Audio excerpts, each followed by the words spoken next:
Okay, ons het na 8 ure se ry, ons het 2 ure van ons lewe verloor.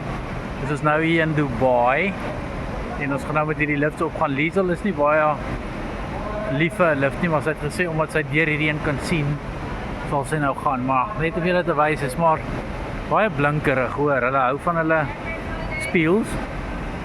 So alles is so blinkerig en so aan, maar dit is nice. So ons gaan nou hier wees vir 3 ure en dan gaan ons weer met die vliegtuig vlieg. Vliegtuig is lekker, ons het eintlik lekker gesit en slaap. Dis eintlik 'n baie goeie manier om te rus, hoor.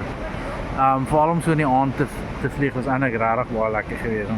Rus 'n ou bietjie uit en dan het jy nou weer 'n bietjie meer krag as jy nou weer moet gaan. Maar okay, kom ons gaan kyk wat hier bo aangaan. Blykbaar is daar nou baie goed. So ons probeer om 'n videoetjie te maak van hoe dit nou lyk uit die vliegtuig uit Dubai, maar dit het nou nie so nice uitgegaan nie.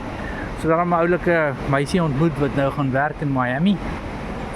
Sy bly in Kaapstad, so tyd langs ons gesit, so ons kon lekker met haar gesels. Alright, gat ons.